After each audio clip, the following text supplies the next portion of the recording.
Assalamualaikum warahmatullahi wabarakatuh. Innal hamdalillah nahmaduhu wa nasta'inuhu wa nastaghfiruh wa na'udzu billahi min syururi anfusina wa min sayyiati a'malina. May yahdihillahu fala mudilla lahu wa may yudlil fala hadiya lahu. Asyhadu an la ilaha illallah wahdahu la syarika lahu wa asyhadu anna Muhammadan 'abduhu wa rasuluhu la nabiyya ba'dahu. Allahumma salli wa sallim ala Sayyidina Muhammad ibn Abdullah wa ala alihi wa sahbihi wa man tabi'ahu bi ihsanin ila yaumil qiyamah, amma ba'du. Hadirin hadirat jamaah zuhur yang Allah muliakan, senantiasa kita haturkan syukur kita pada Allah Subhanahu wa taala bahwasanya Allah telah menghadirkan Ramadan dalam kehidupan kita. Dan itu karena Allah lah yang menghadirkan dan menakdirkan kita berjumpa dengannya. Mungkin banyak di antara saudara-saudara kita yang tahun lalu ingin berjumpa dengan Ramadan berikut, lalu kemudian Allah takdirkan tidak bertemu. Dan bersyukurlah kita karena Ramadan itu begitu istimewa. Di dalamnya adalah bulan penuh kebahagiaan. Dikatakan 10 hari pertama adalah rahmat, karena Allah memberikan kesempatan bagi orang-orang yang berpuasa untuk memintakan segala ampun, segala dosa, yang tentu tidak satu pun di antara kita lepas dari salah dan dosa.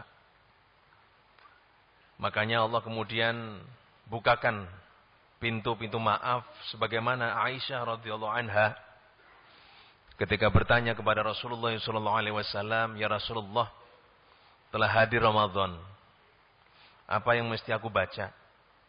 Maka Nabi berpesan pada istrinya, bacalah, "Allahumma innaka afuwun tuhibbul afwa fa'fu anni." Pesan Rasulullah ini seolah-olah mengingatkan kita bahwa manusia ini tempatnya salah. Al-insanu mahalul khata'i wan nisyani. Manusia adalah tempat salah dan lupa, dan pintu untuk menghapus itu adalah permohonan maaf kepada Allah Subhanahu wa taala. Maka Aisyah diingatkan pada kondisi itu supaya biasakanlah membaca Allahumma innaka afuwun, ya Allah, innaka afuwun, sesungguhnya engkau adalah zat yang memberi maaf. Allahumma innaka afuwun tuhibbul afwa, suka memberi maaf. Fa'fu anni, maka maafkanlah aku. Dan orang yang meminta maaf, itu tentu syarat pertama yang harus dibangun dalam dirinya adalah faham atas kesalahannya.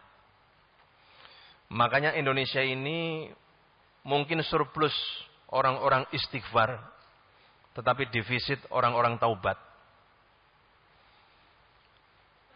Lidah kita senantiasa astaghfirullah, astaghfirullah, subhanallah, alhamdulillah, Allahu akbar, surplus. Tetapi orang-orang yang kemudian kembali kepada jalannya sebagai manifestasi dari permintaan maaf. Mungkin hal ini disebabkan karena kita tidak mampu atau tidak memiliki kemampuan untuk mengidentifikasi kira-kira kesalahan saya itu apa, sehingga saya harus mengatakan Allahumma innaka afuwun. Ketika manusia hilang kesadarannya, hilang kemampuannya untuk mengidentifikasi salah dan dosa dalam dirinya, maka kelupaan seperti itu bisa untuk membuat dia berbuat kesalahan yang serupa. Karena dia tidak menyadari kesalahan itu adalah kesalahan. Makanya kata Imam Ghazali, ada manusia yang la yadri annahu la yadri. Orang yang enggak faham kalau dirinya itu enggak faham. Orang-orang seperti ini kemudian mesti dilatih untuk membangkitkan kemampuan diri untuk mengidentifikasi salah-salah saya apa. Maka kemudian akan terasa. Makanya hadirin hadirat yang Allah muliakan, zikir ini ada zikir lisan, ada zikir akhlaki. Kalau zikir yang sifatnya lisan, surplus. Orang begitu asyik masuk, la ilaha illallah, la ilaha illallah. Asyik. Tapi begitu zikir akhlaki, kira-kira ketika pengakuan kita pada kondisi tidak ada Tuhan selain Allah, maka manifestasi atau wujud dari pengakuan itu apa? Itulah zikir akhlaki. Tidak ada Tuhan selain Allah, tapi kita melanggar aturan-aturan yang semestinya membangun kebaikan-kebaikan dalam hidup manusia. Tidak ada Tuhan selain Allah, tetapi perilaku kita seolah-olah tidak menempatkan Allah sebagai zat yang mengawasi kita. Hadirin hadirat yang Allah muliakan, makanya kemudian Rasulullah SAW dalam misi profetiknya, misi kenabiannya, itu mengatakan, bu'istu liutammima makarimal akhlak.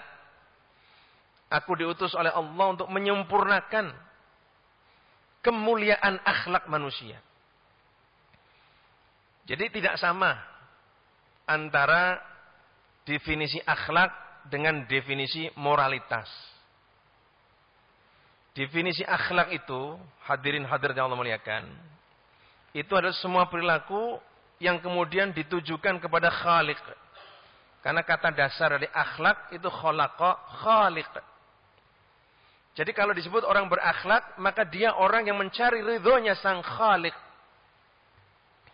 Sementara moralitas itu adalah kebaikan-kebaikan, norma-norma yang sifatnya adalah kesepakatan antara individu dalam komunitas. Sementara akhlak itu manualnya jelas. Al-Quran dan Al-Hadis. Makanya hadirin hadirat yang Allah muliakan, puasa ini mengembalikan kepada kondisi dasar kita untuk menjadi manusia-manusia berakhlak. Maka konsep manusia kamil ini wujud atau eksistensinya bisa dilihat dari akhlaknya. Makanya ada zikir yang sifatnya lisani, zikir yang sifatnya akhlaki. Maka kita mencoba mentransformasi diri, menaikkan derajat kita dari sekedar berzikir secara lisan, tetapi juga berzikir secara akhlaki. Banyak orang yang mengejar khatam Al-Quran di bulan Ramadan. Apa makna khatam itu? Kalau kemudian aturan-aturan dan ajaran-ajaran di dalam Al-Quran betul-betul tidak kita fahami, tidak kita resapi, lalu kemudian tidak kita coba untuk mengimplementasikan, itulah khatam akhlaki. Kalau khatam lisani, sekedar membaca, selesai. Dan kita seolah berbangga-bangga. Udah berapa kali khatam? Saya belum. Saya sudah sah. Ini setengah bulan aja udah 4 kali khatam. Khatam membangun kesombongan dalam diri. Sementara kesombongan haram hukumnya. Disinilah hadirin hadirat yang Allah muliakan, kita bawa. Manusia kamil itu membawa eksistensi ajaran-ajaran Al-Quran dan Al-Hadis pada pengejawantahan yang sesungguhnya. Makanya di dalam berpuasa, kita itu dikondisikan oleh Allah Subhanahu wa taala seolah-olah kita ada dalam sebuah ruang tarbiyah, ruang pendidikan. Dan yang dipanggil itu hanya orang-orang beriman. Ya ayyuhalladzina amanu, hai orang-orang beriman, hanya orang-orang beriman. Pertanyaan besarnya adalah kita termasukkah dalam golongan orang-orang beriman itu? Orang-orang beriman itu dalam ayat lain disebutkan innamal mu'minuna alladzina idza dzukirallahu wajilat qulubuhum wa idza tuliyat alaihim ayatuhu zadatuhum imana wa ala rabbihim yatawakkalun. Minimal ada 3. Yang pertama, orang beriman itu hanya dikata innama. Kalau ada Al-Quran menyebut kata innama, itu artinya karakter yang hanya dimiliki. Berbeda dengan inna yang artinya sesungguhnya. Innama itu hanya. Innamal mu'minun, hanya orang-orang berimanlah. Yang tatkala disebutkan nama Allah itu bergetar hatinya. Bergetar hati itu maksudnya sefrekuensi. Bergetar hati itu maknanya adalah ketika disebut Allah, maka kemudian kembali. Seolah-olah ketika kita mengemudi kendaraan, ada rambu yang kemudian mengingatkan kita. Lalu kemudian kita kembali kepada kebenaran dan kebaikan. Maka maknanya adalah ketika disebut nama Allah, itu artinya ketika dinasehati dengan kebaikan-kebaikan, dia kembali pada kebaikan itu. Idza dzukirallah wajilat qulubuhum, maka hati yang kemudian bergetar karena disebut nama Allah dalam hidup kita. Wa idza tuliyat alaihim ayatuhu zadatuhum imana, dan apabila disebut ayat-ayat Allah zadatuhum imana, maka bertambahlah keimanannya. Ayat-ayat Allah itu tidak sekedar apa yang kita baca dalam Al-Quran. Ayat-ayat Allah itu berserak dalam kehidupan kita. Narasi-narasi kehidupan dan fenomena alam itu semua adalah ayat Allah. Ketika kita menatap rembulan, apakah bertambah keimanan kita? Ketika kita melihat mentari pagi terbit dari ufuk timur, bertambahkah kita kedekatan kita dengan Allah Subhanahu wa taala? Itu hal-hal yang jauh dari kita. Kita tarik dalam diri kita. Ayat Allah itu begitu berlimpah. Ketika kita mampu memandang, dan kemampuan memandang ini adalah titipan Allah, bertambahkah dekat kita dengan Allah? Kemampuan kita untuk bernafas, apakah di antara kita jujur, sadar betapa nikmat nafas ini luar biasa? Kalau kita mau jujur, kita nggak pernah sadar.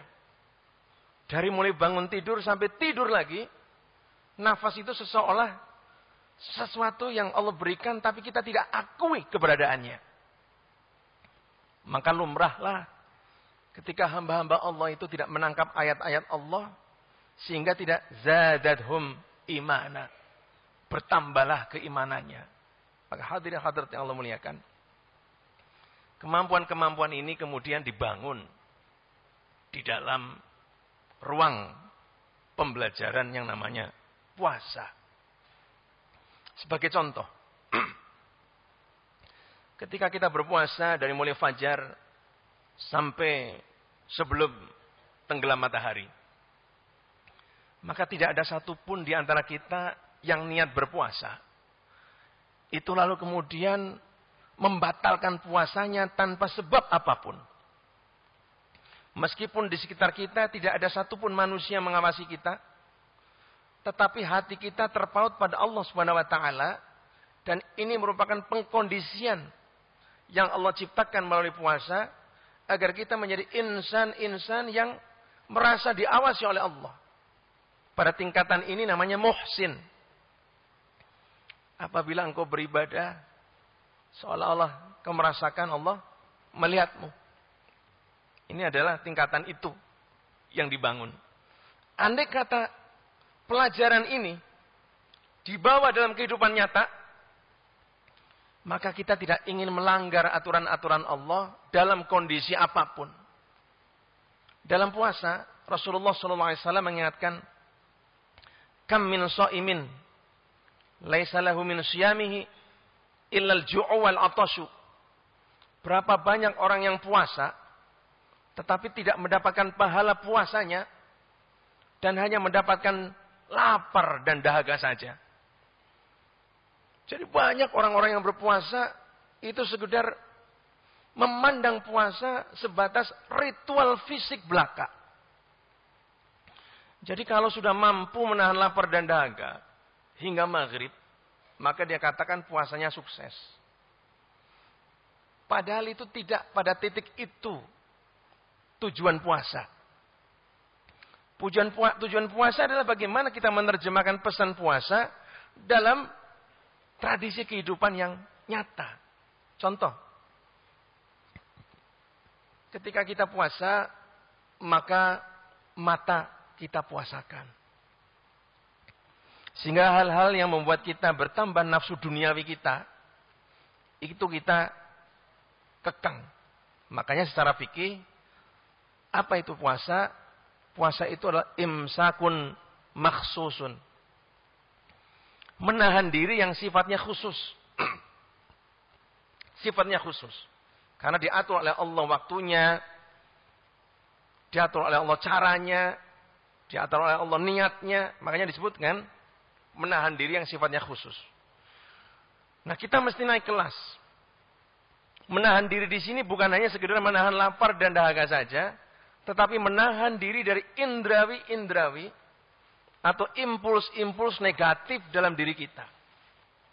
Ketika kita mau ngomong negatif, maka kemudian ada mekanisme dalam diri kita yang bisa mengatur itu untuk menahannya. Ketika kita ingin mengucapkan kata-kata kotor, maka ada mekanisme dalam diri kita. Ketika kita ingin mengambil sesuatu bukan hak kita, maka ada mekanisme yang mengatur kita untuk mencegahnya. Ketika kita akan membuang sampah bukan pada tempatnya, maka ada mekanisme yang mengatur diri kita. Itulah imsak sesungguhnya. Makanya kemudian ketika kita selebrasi di Idul Fitri, kembali pada fitri. Fitri itu artinya makan. Kembali kepada makan. Idul Fitri. Kenapa kemudian makan itu menjadi sesuatu yang diingatkan? Hadirin hadirat yang Allah muliakan. Coba kita renungkan ketika kita berbuka puasa. Maka deklarasi kita apa? Allahumma laka sumtu. Wabika amantu. Wa ala rizqika aftartu. Ya Allah, karenamu aku berpuasa. Ini deklarasi pertama. Bahwa orang berpuasa itu melakukan puasa karena ketundukannya kepada Allah. Zat yang paling berkuasa. Allahumma laka sumtu, ya Allah, karenamu aku berpuasa. Enggak ada yang lain mewajibkan aku puasa, hanya karena engkau. Ini menunjukkan bahwa hadirin hadirat yang Allah muliakan, tujuan hidup kita yang paling hakiki adalah mencari ridha Allah. Apapun karena Allah.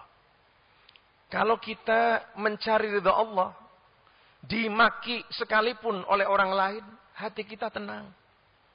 Karena bukan engkau yang aku cari ridhamu, tapi hanya Allah. Andai kata kita dalam bekerja, yang kita cari adalah pujian orang lain. Lalu kemudian orang lain tidak mengakui eksistensi kita dan tidak memberikan pujian. Maka yang terjadi adalah demotivasi. Kita jadi turun itu motivasi untuk berbuat baik. Tapi puasa membangkitkan kita untuk memiliki motivasi yang stabil. Karena yang kita cari bukan ridho manusia. Hanya ridho Allah. Makanya Allahumma laka sumtu. Wa bika amantu.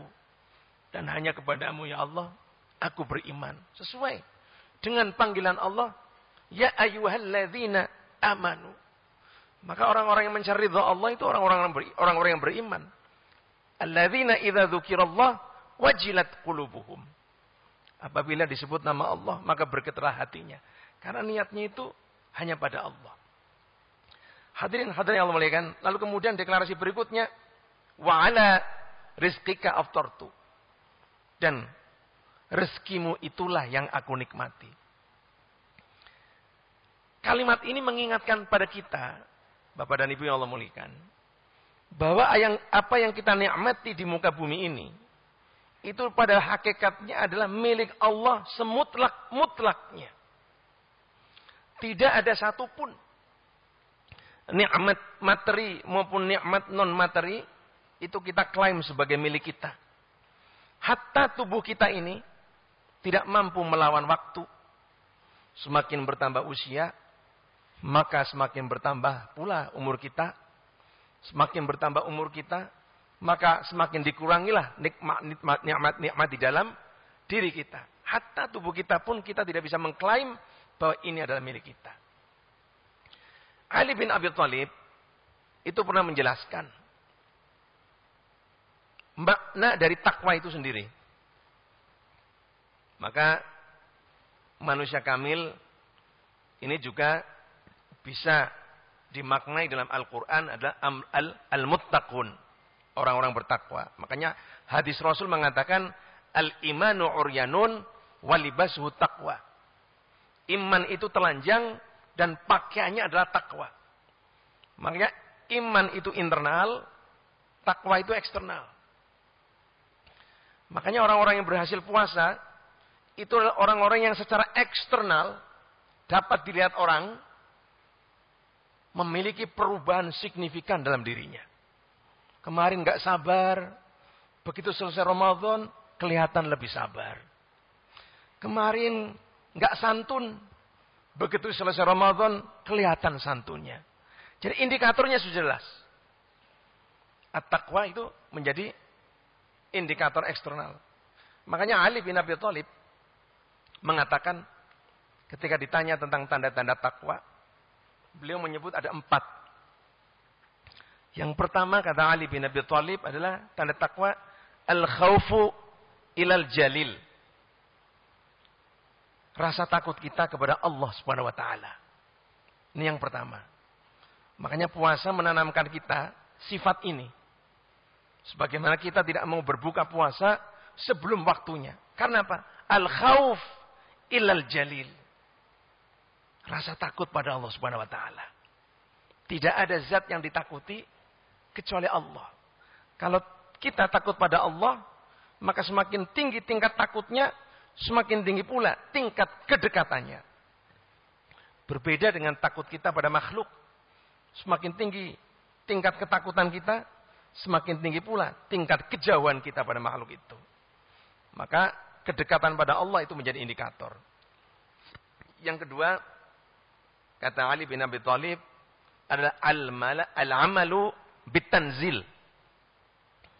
Orang yang memiliki komitmen untuk mengamalkan ajaran-ajaran yang diturunkan oleh Allah Subhanahu wa taala. Makanya ketika kita membaca Al-Qur'an, tidak sekedar membaca ayatnya, tapi coba pahami maknanya. Dan yang kita usahakan adalah berusaha untuk kemudian mengamalkannya. Misalnya ketika kita membaca surah Alhaakumut Takatsur hatta zurtumul maqabir. Kalian telah dilalaikan oleh bertumpuk-tumpuknya harta. Hatta zurtumul maqabir. Hingga kemudian kalian dijerumuskan di dalam kubur. Ketika kita membaca ini, ada semacam ketersinggungan dalam diri kita. Seolah-olah hidup ini adalah materialistis. Apa yang kita usahakan di dalam hidup hanyalah sekedar untuk memenuhi kebutuhan-kebutuhan materi. Sementara puasa, kata Rasulullah SAW, man fattara sha'iman kana lahu ajru mislihi ghairu annahu la yanqus min ajri sha'im syai'a. Barang siapa memberikan buka puasa kepada orang yang sedang berpuasa, maka dia akan mendapatkan pahala sempurna tanpa dikurangi apapun dari pahala orang yang diberi buka puasa itu. Maka puasa menanamkan kita untuk hidup berbagi.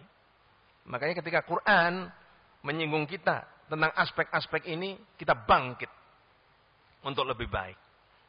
Yang berikutnya, yang ketiga, menurut Ali bin Abi Thalib adalah al-qana'atu bil qalil. Orang yang merasa puas ketika Allah memberikan yang sedikit. Jadi ada kepuasan, hadirin hadirat yang Allah muliakan. Kemiskinan itu bersifat relatif. Bersifat relatif. Tetapi kemiskinan absolut adalah rasa kurang dalam diri kita. Semakin diri kita tidak puas, semakin kita merasa kurang terus, maka itulah kemiskinan absolut yang kemudian akan merusak sendi-sendi kehidupan manusia. Tetapi ketika kita diberi titipan oleh Allah yang namanya al-qana'ah, rasa cukup, maka sedikit pun Allah kasih, syukur kita akan bertambah. Maka puasa mengajarkan itu. Kita kekang lapar dan dahaga, seolah-olah kita ingin makan begitu banyaknya, seolah-olah kita ingin minum minuman yang begitu banyak, tapi begitu puasa, lalu hadir saat buka, kita rasakan 1 gelas saja. air teh manis itu nikmatnya luar biasa. Nikmatnya melebihi hari-hari biasa. Maka seteguk air dalam satu gelas itu merasa cukup untuk mengakui betapa Allah Maha Pemberi nikmat. Rasulullah ingatkan, man lam yashkuril qalila lam yashkuril katsira. Orang-orang yang tidak mampu mensyukuri hal-hal yang sedikit, maka dia tidak akan mampu mensyukuri hal-hal yang besar. Hal-hal yang kecil itu apa? Nafas kita, kedip mata kita, detak jantung kita, langkah kita. Kalau kita tidak mampu mensyukuri yang kecil-kecil itu, maka kita tidak akan mampu mensyukuri yang besar. Apa di antara nikmat Allah yang besar? Ramadan. Ramadan dihadirkan pada orang-orang beriman menjadi nikmat yang begitu besar. Karena ibadah wajib di dalam bulan Ramadan, Allah lipat gandakan pahalanya menjadi 70 kali wajib. Sementara ibadah sunnah, Allah catat menjadi pahala wajib. Dan tidak ada hal selain ini kecuali dalam Ramadan. Yang terakhir, yang keempat, menurut Ali bin Abi Thalib adalah al-isti'adadu liyaumir rahil. Orang-orang bertakwa adalah orang-orang yang senantiasa siap ketika harus pulang ke rahmatullah. Orang-orang bertakwa adalah orang-orang yang siap ketika harus dipanggil suatu saat, di saat Allah menakdirkan kita pulang kepadanya. Maka bekal-bekal apa yang sudah kita siapkan untuk sebuah perjalanan akhir itu? Hanya bekal takwa. Makanya la'allakum tattaqun menjadi bekal yang akan dipetik orang-orang berpuasa. Nasrun minallah wa fathun qarib wa basyiril mu'minin. Assalamualaikum warahmatullahi wabarakatuh.